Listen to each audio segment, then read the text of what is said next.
અમદાવાદના પાલડી વિસ્તારમાં એક ફ્લેટમાંથી કરોડોનું ગોલ્ડ અને રોકડ મળી આવવાના કેસમાં 2 સામે કાર્યવાહી કરવામાં આવી. આ પ્રકરણના છેડા હવે વર્ષ 2007માં નોંધાયેલા ઉચાપત કેસ સુધી પહોંચ્યા છે.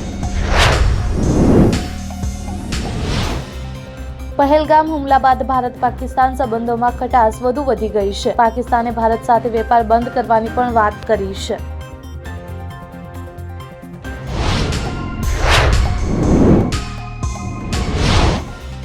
નોઈડાના જેવર ખાતે સ્થિત આંતરરાષ્ટ્રીય એરપોર્ટ અંગે મોટા સમાચાર સામે આવ્યા છે. નોઈડા ઇન્ટરનેશનલ એરપોર્ટ પર સુરક્ષા કડક રાખવાના નિર્દેશો છે.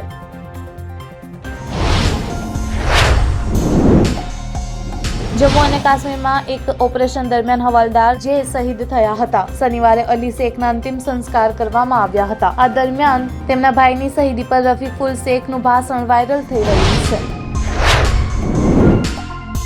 મધુબની જિલ્લાના પૌતોના વિસ્તારના તેઘરા ગામમાં પતિએ મામૂલી વિવાદમાં કોદળીથી પત્ની સોની દેવીની ડોક કાપીને હત્યા કરી નાખી છે. શાક બનાવતી વખતે પત્નીએ નાના બટાકાની જગ્યાએ મોટું બટાકું કાપી નાખ્યું હતું.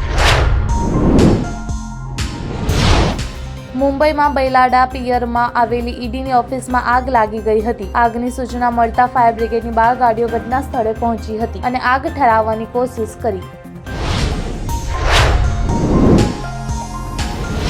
ભારત મોસમ વિજ્ઞાન વિભાગના જણાવ્યા અનુસાર રવિવારે દિલ્હીના લોકોને ગરમી વેઠવી પડશે તો વડે પૂર્વોત્તર ભારતમાં 27 એપ્રિલ 2025 સુધી ભારે વરસાદ રહેવાની સંભાવના છે.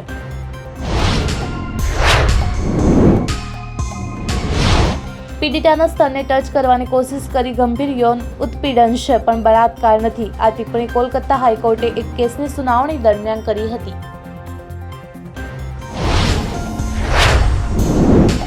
હરિયાણાના સીએમ નાયબ સિંહ સોનીએ જમ્મુ અને કાશ્મીરના પહેલગામ આતંકવાદી દ્વારા કરવામાં આવેલા ગોળીબારમાં મૃત્યુ પામેલા કરનાલ નિવાસી લેફ્ટનન્ટ વિનય નરવાલના પરિવારને 50 લાખ રૂપિયાનું વળતર આપવાની અને નોકરી આપવાની જાહેરાત કરી. કેન્દ્ર સરકારે જમ્મુ કાશ્મીરના પહેલગામમાં થયેલા આતંકવાદી હુમલાની તપાસ નેશનલ ઇન્વેસ્ટિગેશન એજન્સીને સોંપી દીધી છે. ગૃહ મંત્રાલયે આ સંબંધમાં સત્તાવાર સૂચના જારી કરી છે.